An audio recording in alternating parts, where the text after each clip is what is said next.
को बहाना तो पड़ेगा, क्योंकि मेरे को ड्यूटी तो पूरी करनी पड़ेगी, पर मैंने और दिन पैसा भी लूंगा।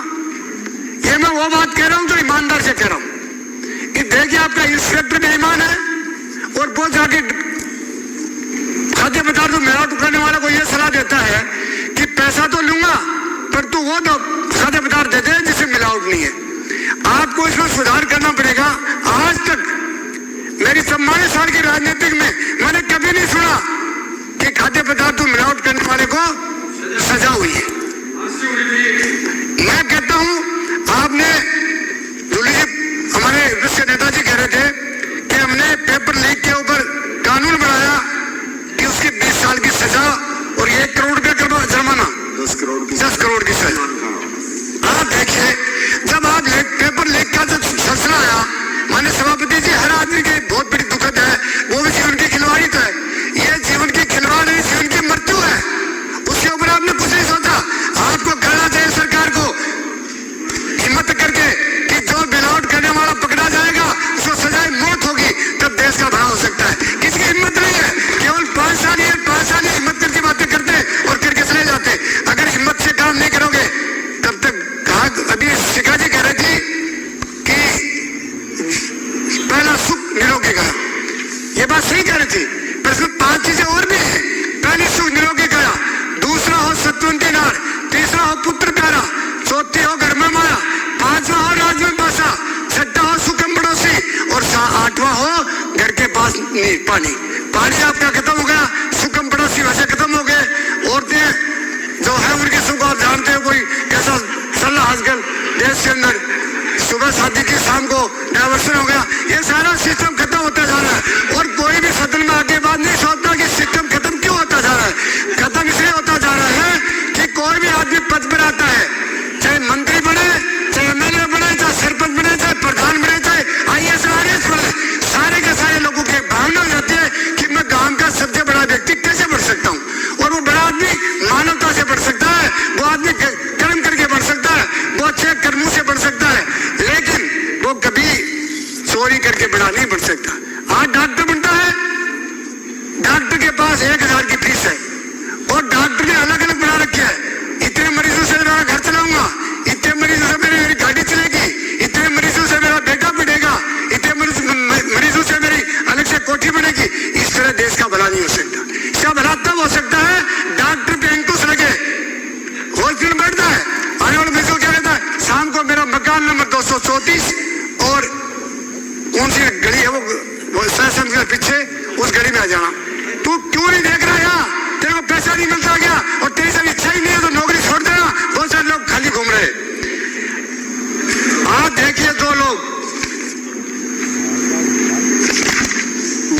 काम नहीं करते हैं उनको भी कोई कुछ नहीं कहता है।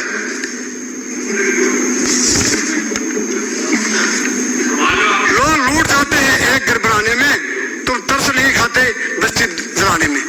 आप देखिए एक आदमी अपने जीवन में मुश्किल से जीवन पैदा होता है और उसको लोग लूट के खा जाते हैं, लेकिन ईश्वर की एक कृपा भी है।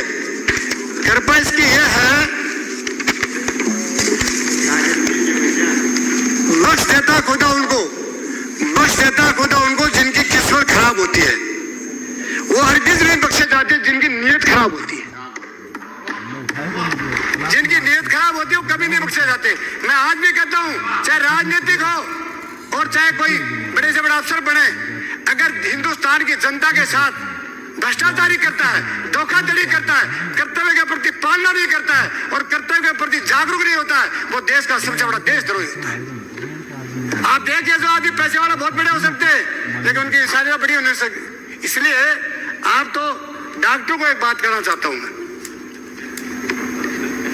कुछ तो शर्म करो कलयुग के भगवान, कुछ तो शर्म करो कलयुग के भगवान। गरीबों की सेवा के लिए बने हो, लूटने के लिए नहीं। गरीबों की सेवा करने के लिए बने हो, लूटने के लिए नहीं।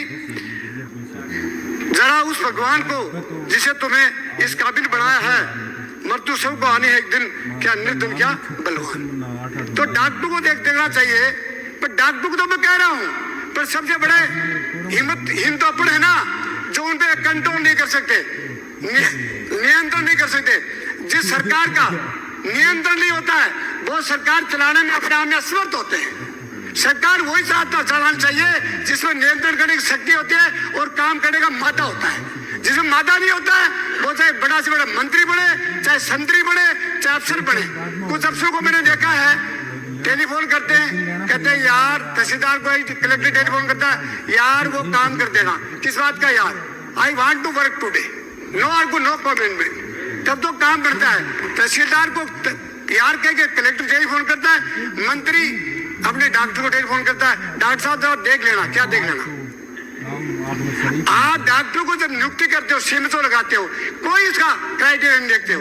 कल का डॉक्टर आता है, सीमितों बढ़ा देते हो, ये राजनीतिक प्रेशर होता है। कोई 20 सीमितों बन जाता है। जब एडमिनिस्ट्रेटिव की वो परिभाषा ही नहीं जानता, वो ABCD नहीं जानता, वो क्या सीमितों बन के काम करेगा? ये आप हिम्मत करिए। हमारे प्रसादी लाल जी ने हिम्मत की थी और उन्होंने सीनियरिटी के हिसाब से सीमितों लगाए थे। आप कुछ भी नहीं देख रहे हो। प्रेशर है, वोट देंगे। इनके पास कहाँ वोट है? ये तो पैसा कमाएंगे आपका नाम लेकर के। वोट नहीं इनके पास, वोट कौन देंगे आपसे? ये सुबह शाम तक लोगों जेब काटते हैं, कोई पैसा वोट देंगे किन के से? इनकी भाषा करके वोट की भाषा मत करिए। ये कभी भी वोट नहीं दिला सकते। अफसर कभी वोट नहीं दिलाएगा। अफसर के बड़ा मौका देख करके और आपको खुश करके लग जाएगा। और जब दूसरा आ जाएगा रात को 11:30 बजे, मैंने देखा वसुंधरा जी की फोटो हटा दी और अशोक जी की लगा दी। और जब अब की बार देखा 9:30 बजे हटा दी, बचनलाल जी की लगा दी। अरे तुम्हारी फोटो हट जाएगी, चक्कर में मत पड़ो। ये कोई नहीं चाहता। अफसरों के भरोसे अगर तुम राज करना चाहते हो, नहीं कर पाओगे। जनता के भरोसे राज करोगे, राज करोगे करोगे करोगे, कोई नहीं रोक सकता। इसलिए हमारी तरह यहाँ बैठ जाओ, या तो फिर नहीं हमारी तरह यहाँ बैठ जाओगे। आप देखिए, हम लोग ये भी क्या करते थे, सुनते नहीं थे, नशे में चूर थे। प्रसाद लाल के पास मैं गया, प्रसाद लाल जी कहे आप कहो तो मैं बाहर उठ के चला जाऊं। मैं कहो बाहर उठ के जाओगे, जब चुनाव में जाओगे ना तो लोग गलियारों में नहीं खड़ा होने देंगे। वही हुआ ना, 50,000 से आ रहे, 50,000 से आ रहे, और हम 40,000 से जीत गए कि हमने कर्म किया है। हम 44 साल से कर्म कर रहे हैं। हम ये नहीं देखते कि कौन बुरा है। बुरा है किसी ने, शायद ने कहा तू बुरा है तो सच्ची कहता है, और तू बुरा नहीं है तो उसे रोकता क्यों है? तो अगर बुरा नहीं है तो रोके क्यों? करता रहेगा, अपना क्या लेता है? आप मंत्री जी साहसी हो, हिम्मत वाले हो। मैं एक बात आपको कहूंगा, डॉक्टरों पर नियंत्रण करिए।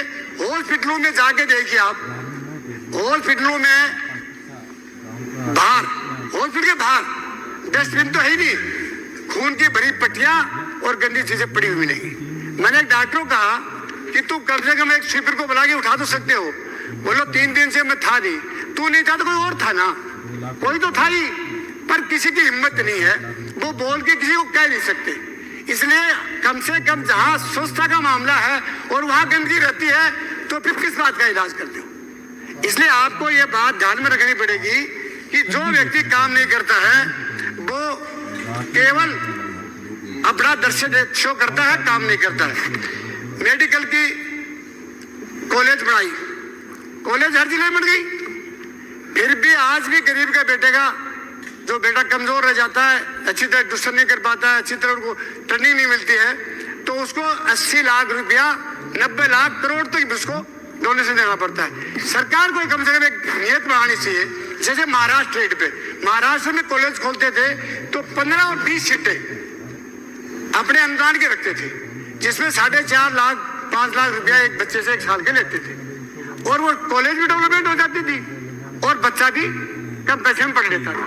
राजस्थान में किसी का सोच नहीं है, वो निम्स में जा रहा है, 80 लाख रुपया दे रहा है, वो गांधी में जा रहा है, 2-3 घंटे बिता दी, कमाल कर दिया।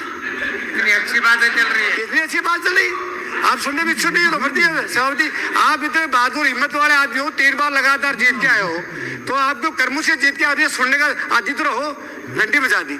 आपकी व्यवस्था, आपका नेता प्रतिपक्ष करता, मैंने नहीं, मैं नेता कुछ भी नहीं कहेगा, कोई नहीं कहेगा। आप तो एक बार सुनते सुन लो। आपकी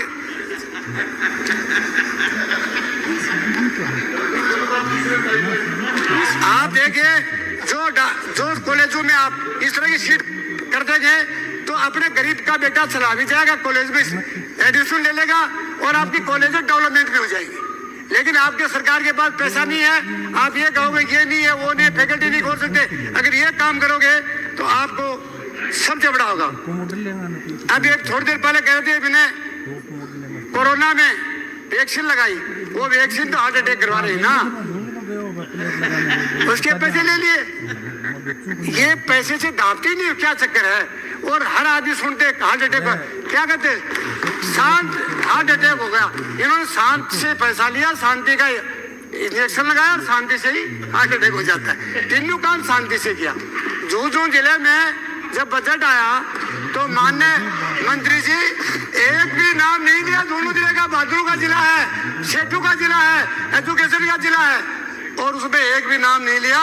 कल भी मैं जाके आया, 2 शहीद झुंझुनू जिले के हुए और 78 दिन में 11 घटनाएं होगी।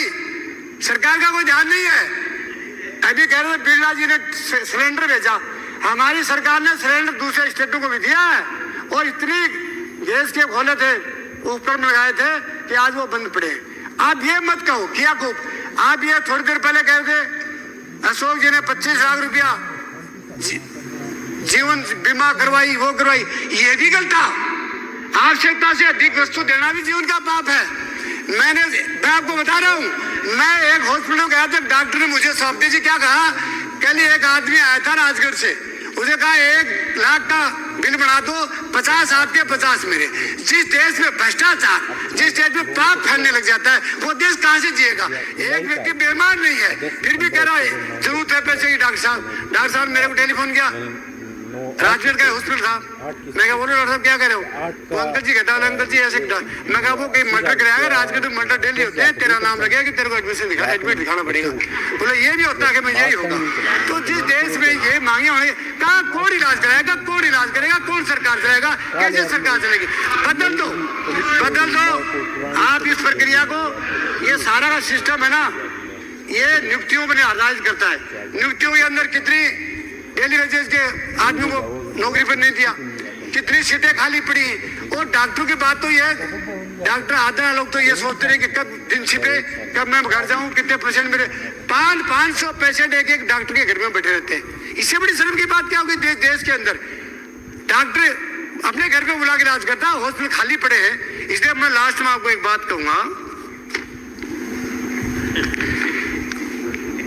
दिल को जलाना ही हमने, दिल को जला के ही हमने जमाने को रोशनी दी है। दिल को जला के हमने जमाने को रोशनी दी है, जुगनू पर हमने उजाला नहीं किया है। हमने जो किया है वो प्रैक्टिकल किया है, बातों से नहीं किया है। और आज भी बातों से नहीं करेंगे। जब तक प्राण रहेंगे तब तक यही करते रहेंगे। मैं पत्थर में लिखी इबारत हूँ, शीशे से कब तक तोड़ोगे, मिटने वाला मैं नाम नहीं, तुम तुझको कब तक रोकोगे। लोग टूट जाते हैं एक घर पर, माजी तेरी कश्ती को तलबगार बहुत है, इस पार कुछ उस पार, मगर उस पार बहुत है जिस पार। शहर में तुमने खोली है शीशे की दुकान, उस शहर में पत्थर की खरीदार बहुत है। इसलिए मैं दर्द की हद तक चला गया हूँ। मीडिया सुन रही है, मैं इतना ही कह सकता हूँ साहब, माननीय सभापति जी, कि आज देश में केवल खाद्य पदार्थों मिलावट को रोकना और प्रत्येक व्यक्ति को ड्यूटी के प्रति सजग और जागरूक बनाना, ये सबसे महती आवश्यकता है। और आप ये हमारे जो मंत्री जी हैं, ये तो इतने पक्के और दिलदार आदमी हैं, इनको किसी डर नहीं है। और डरने की जरूरत है, जब तक भाग्य में लिखा तब तक आप मंत्री रहोगे, और भाग्य टूट जाएगा उस दिन को रोक भी नहीं सकता है।